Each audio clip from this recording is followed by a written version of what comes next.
If I could, I would spend hours in the world of Hyperlight Breaker doing nothing in particular. I'd settle my character on the edge of a bright pastel cliff and gaze into the distance, where crumbling skyscrapers and strange rock formations silhouette against a neon sky. I let the soothing electronic soundtrack wash over me and observe the way the day-night cycle changed the shadow of the Colossus-sized broadsword protruding from the earth in the distance. Maybe I'd see if a friend wanted to chat with this 80s sci-fi novel cover as a backdrop before hopping on a hoverboard and skating off into that whimsical, colorful horizon to see what's beyond.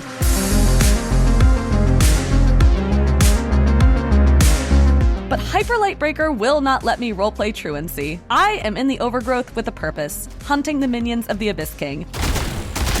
For my hands-on preview, developer Heart Machine plunked me into a pre-generated world suitable for a beginner, though in the full game, each run will take place in a unique, procedurally generated world. My first foes are little slime creatures, easily dispatched with a few sword swings.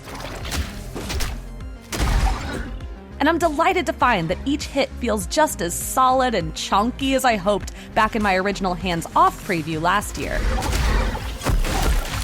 Around a bend are bigger enemies, humanoid creatures with a bit more speed and damage behind them, so I take advantage of a homing melee attack to successfully chain together smooth combos between enemies. A bit further on, I fire a battery-powered gun to dispatch some snipers, so I can safely proceed up a steep hill. I tried 3 different pre-built loadouts for the demo, though in the final game you'll be able to customize them however you like. My favorite melee weapon is a pair of knives, fast and snappy but weaker, and I struggle more with an enormous, slow, hard-hitting broadsword. As I expected, my favorite special ability drops a giant cube on the heads of everyone in front of me. It's effective when I'm surrounded and struggling, which I often am, because even in an early demo area, Hyperlight Breaker isn't especially forgiving. I left the demo retaining a vendetta against a giant tree monster that took me out in just a few whacks. And I'm told that guy wasn't even a boss monster.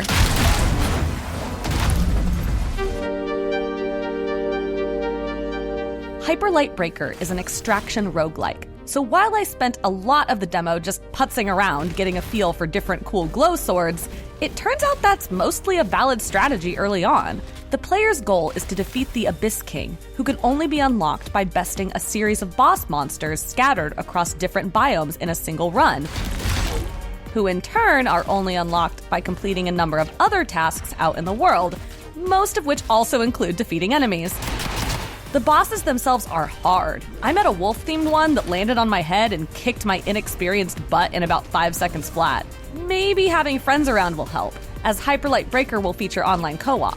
But even so, instead of beelining to these guys, early runs at Hyperlight Breaker will largely involve running around killing smaller stuff, finding upgrades, and taking it to certain points on the map to be extracted and saved for future runs. Then, leave before you get killed and start afresh. Sometimes it's better to quit while you're ahead.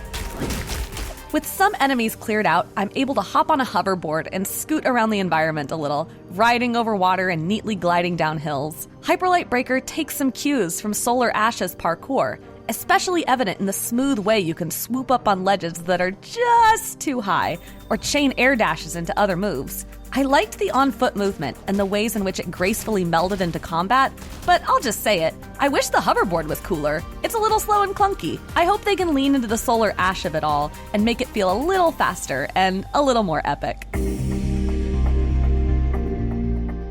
Missing from the demo was any clue as to Hyperlight Breaker's story. I did get to run around a little hub town briefly and enjoy its cyberpunk fusions of nature and tech, populated by an adorable cast of NPCs. But none of them spoke to me in this demo. Like Hyperlight Drifter, I'm told Breaker's story is told in images and not words.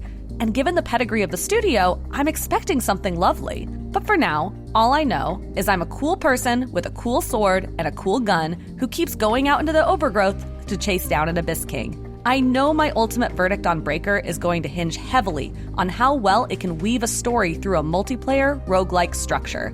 But given the excellence of Drifter, I'm willing to let Heart Machine keep its secrets a little bit longer.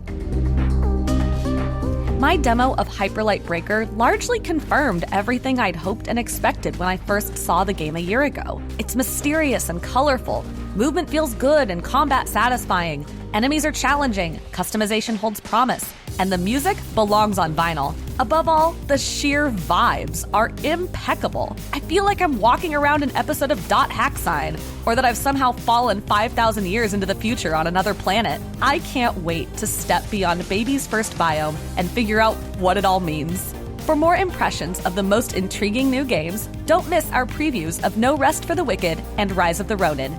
And for everything else in the world of video games, stick with IGN.